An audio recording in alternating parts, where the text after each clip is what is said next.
Welcome to the podcast Crash, Burn, Rise Again, where we share stories of burning out and rebuilding better. Join myself, Shireen Lister, your host, and my special guests as we share our personal journeys through burnout, stress, overwhelm, and more, and show how we came out the other side. Learn and leverage from the lessons and wisdom we gained along the way so we can help you to rise too. Hello.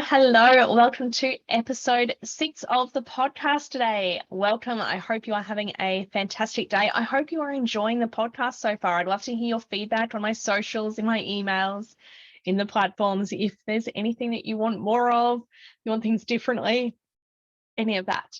And hopefully today as I record, I'm looking outside. I hope the rain stays nice and fine. At the moment, it's pissing down rain here in Brisbane, as we would say as Australians, and I have a tin roof about half a metre above my head. So when it gets heavy, it likes to compete for the audio. So hopefully we keep it together for a whole episode today, because I'm really excited to talk about the signs and symptoms of burnout today.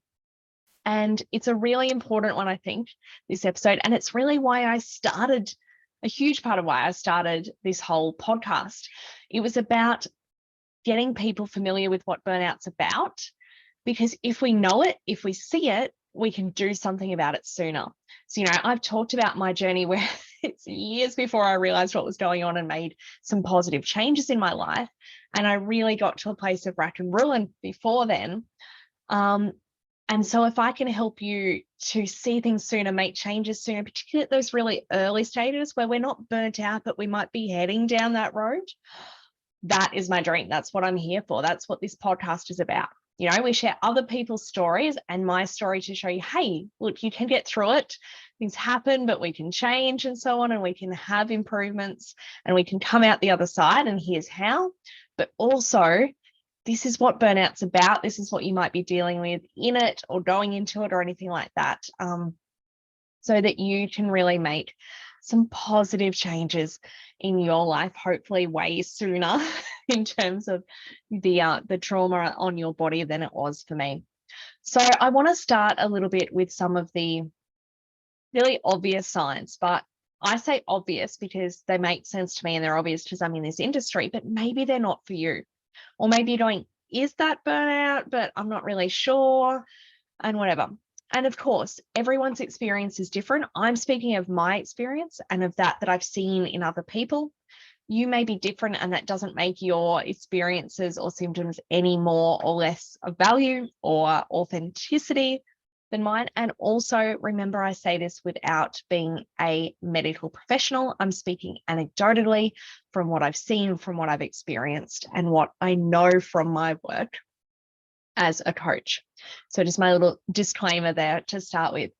But really the obvious stuff to me is, I think it's in the name, it's burnt out. Think about when we let a match burn down. So we light it first of all, and it's this really bright fire and spark at the tip of the match there when we first light it. And it starts, boom, with this big burst of energy. And then the energy kind of whittles down, and it burns down and it burns down, and it consumes all the good bits of the match until there isn't any of that left. It's just the ash of it. You can tell I'm so technical with this stuff in my science way. But then it's the ash of it left, and there's nothing left that's combustible anymore. There's nowhere for the fire to be. And to me, that's a little bit what burnout is like, and why I think it's called burnout. So it's that, sometimes burnout actually starts with we seem to have more energy. And going through stages of fatigue can seem like this as well, where we almost peak energy, we're go. But then the burnout happens when it then starts to die down, and it starts to burn down, like burning down the body of the match. And slowly but surely, we run out of fuel to keep going. And if we leave it long enough, for some people, we can really get to a state where there ain't anything left to burn. There's nothing, there's no energy. So some people end up almost bedstricken, no energy to get out of bed, almost depressive like. I know someone who's described it to me as almost like if it was a computer that you just have too many things running, too many tabs running, and then it just slows right down and nothing works at all. And I think that's really true for a lot of people at that big height and intense state of burnout. It's like we just have nothing left. So that is, I think, one of the super obvious symptoms. But one of the less obvious ones there that I've spoken of already is right at the start of it. When sometimes we're like, boom, we get that burst of energy. We feel like we're doing it all. We feel like we can. And it's like, yeah, I know I'm stressed. I know I'm hectic. I know I'm busy. But look, I'm managing it all. I'm like Superwoman. And I think as soon as we start to think that we can achieve beyond the average and we're trying to achieve at that rate or state, so quantity or speed or whatever, for any more than really short bursts of time, it's a precursor, I think, to burnout. We're kind of leading ourselves into that.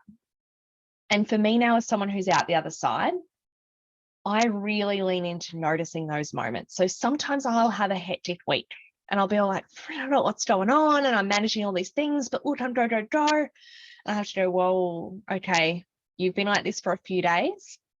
You need to change something within the week, and sometimes we do have extra things on and we just need to manage extra stuff some weeks, So recently I had school holidays, and that on top of trying to do work, on top of trying to do other things, it adds a level of complexity. And you're like, okay, that week is going to be busier. So how do I balance that out then? What can I take off my plate if I'm adding more, rather than just trying to be that Superwoman, even if it feels like at that point in time we can, I should say, or Superman. I'm speaking just from my perspective here as a woman, Superwoman or Superman. Whenever we try and be that for more than a really short burst of time and we think, oh, it's okay, but I can, that's when I think that we can potentially be setting ourselves up for those more obvious burnout symptoms. And we often don't see it at this point. We catch it a little later when you start to go downhill, when that match starts to hit, when the burning starts to hit the body of that match and we're running out of fuel, we start to go, oh, something's not right here. But it's almost a little bit late to catch it, to do the best and the quickest recovery, or a prevention type recovery, I should say.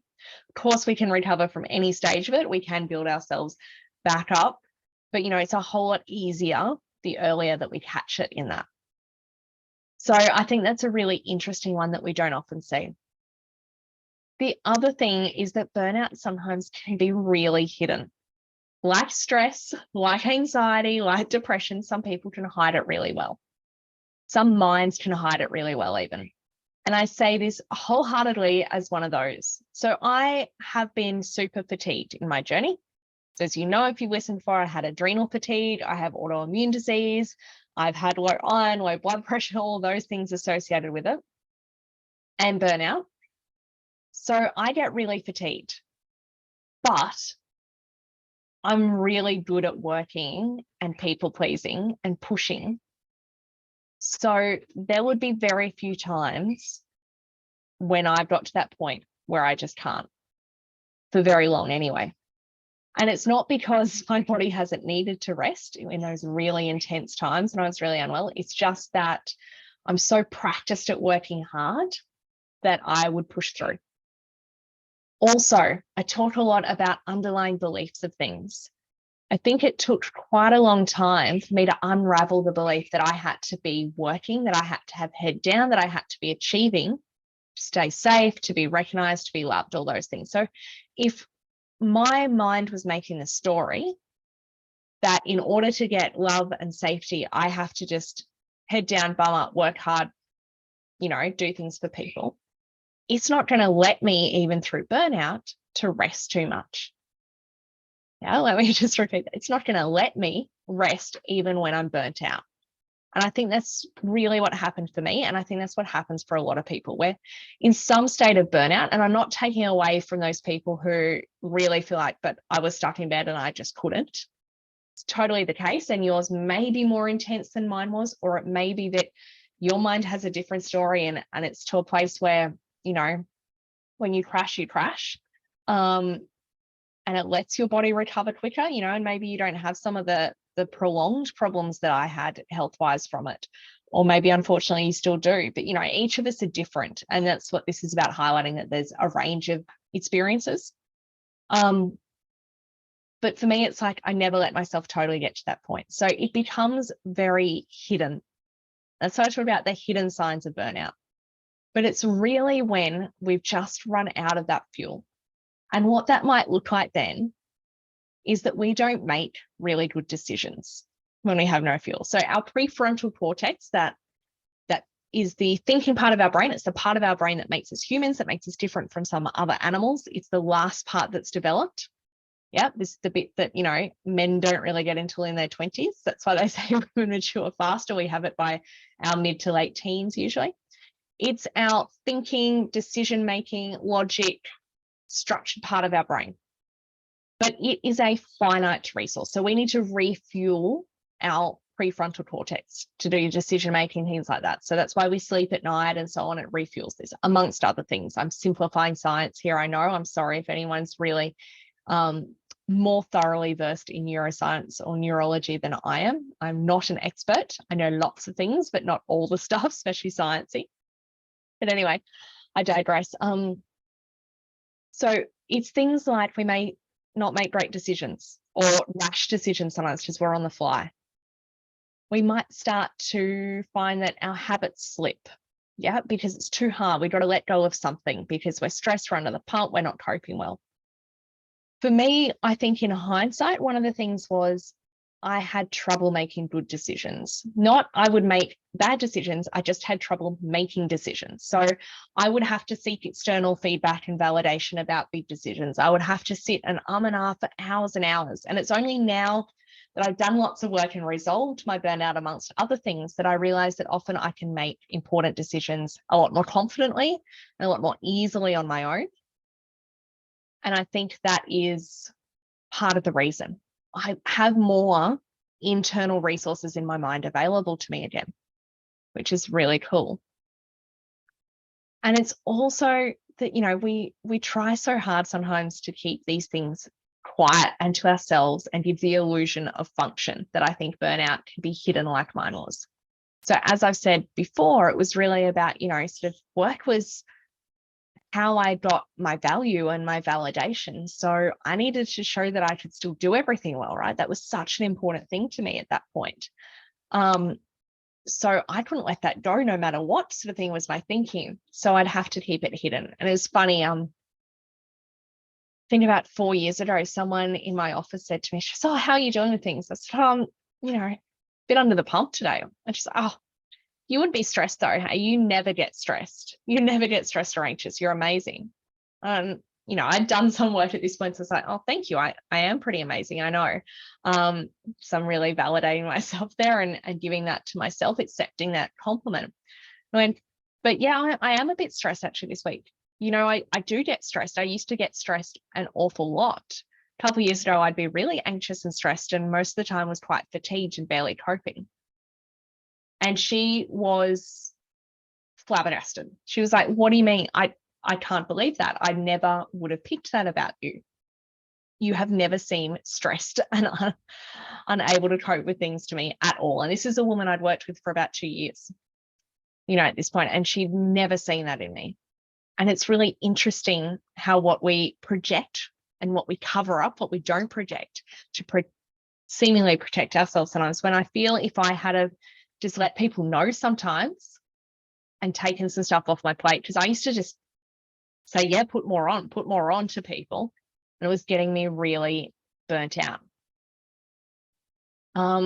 And it's that ongoing stress, I think, is the big thing. So when we're constantly in a fight or flight state, I think that's a really hidden symptom of stress and burnout for me. So I'm going bigger picture here to stress. So fight or flight is meant to be for immediate danger situations. Yeah. So, oh my gosh, I'm walking out onto the road. Suddenly there's a car there. I'm about to be hit. I run out of the way or whatever. Yeah. That's fight or flight style thing. That immediate, we need to do something because we're in danger. It is not for every day of our life, year in, year out, week in, week out, whatever. It is not for our permanent state at work. It's not meant to be that. And here as I was teaching as well, so I was having to hold state and emotions for teenagers, because kids aren't as good at regulating their emotions and their states as adults are. So we kind of hold the space for them as we do. If you're wondering why a teacher gets tired, even though we have apparently so many holidays of the year, that's one of the reasons. Yeah. It's all the emotional regulating that we're doing. But that's a whole nother point. It's that, I was in fight or flight all the time. And when you're in that state, you're reactive. You don't, okay, where's the next thing? Where's the next problem? Where's the next danger? What do I need to do next to just stay afloat and stay on top of things? And it's really not a good state for our hormones, our adrenals to be in all the time. And it's not a state where we ever find calm. It's not a state where we rest and sleep well. I don't think I was getting quality sleep, which wasn't helping with burnout. And it's a place where we're always on edge and waiting and reacting. Yeah. Like what's next? What's next? We're always. So that in itself, I feel exhausted just thinking about it now. Yeah. That exhaustion and that burnout of constantly trying to perform in that state.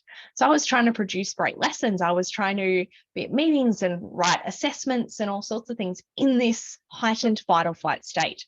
And I know I'm not the only one who spent a lot of time in that. I know that there'll be some people nodding now, or maybe hopefully I'm illuminating some light bulb moments for people who haven't realized, like, oh crap, I'm in that, and that's cool. When you see it, you can change it. Once you've seen it, you can change it. Remember, this is what this is about. When we increase awareness, this is the capacity to change the thing. So it's okay if you're there going, oh, holy crap, I've just realized that's me. Time to take a step back, realize it's not life or death. Yeah. And start to heal our nervous system by nurturing it. Yeah, is the way out of that. And I think, it's when we keep hiding what's going on for us that the symptoms and the signs stay hidden as well. So as I said, there was shame. I didn't feel it was safe to say anything about it. And we can say, hey, I need a break, or I need a day off, or I just need for the next week to just shelve these things in my load because I just need to get things under control again. And that's okay. It's about looking at the big picture and seeing where we have peaks of stuff to nurture ourselves either side of it, to look after ourselves and those sorts of things. Because it's not always obvious, and it's not always that textbook, oh my gosh, I've just dropped and I have no energy and I'm in bed. And if that is you, that's your body screaming to you, going, hey, you need to rest and recover so that this doesn't keep happening. And I kind of wish in some ways I had have had that, because I maybe would have healed sooner. So, lean into that if that's what happens. Don't be ashamed by it. But if it's these sneakier things of this fight or flight, of this constant stress, for me, when I get towards that, I get so stressed that I kind of feel internally like I'm running on a hamster wheel is the best analogy. I just feel like I'm racing internally, like I'm not keeping up with any of the things. And for me, that's now a sign that I know that, okay, I'm getting too stressed and I'm going to start to crash soon. And if I crash too much, I burn out my match and I will be burnt out. I will have nothing left. So then it is about recognizing when we're heading down that path and we're running out of resources, we're not making decisions well, we're being reactive, we're being snappy maybe, we're not getting good sleep, all those sorts of things, and start to nurture and love ourselves that little bit more to hopefully catch it as early as we can. Anyway, my rain is picking up and I have promised I would not make these super long either. So I'm going to leave it there on that note. If you have any questions or comments on it, please find me on my socials or my emails or at recastcoaching.com.au. And I have once again enjoyed sharing this with you today, and I look forward to next episode. I hope that you are as well. Thanks very much. Bye for now. Well, that brings to an end today's episode of Crash, Burn, Rise Again. It's been fantastic to have you with us today, and I hope you can join me next time. I also hope you've really enjoyed and maybe even learned something today. What I ask next is, if you're loving what you're hearing, please subscribe on whatever channel you normally listen to your podcasts, or on my YouTube channel. And you can also follow along and find all previous podcast episodes on my website, recastcoaching.com.au. If you're enjoying the podcast, the other thing I'd love is if you can share and recommend to any friends, family, and colleagues who you think would benefit from a little bit of crash, burn, rise again. Thanks so much, and until next time, bye for now.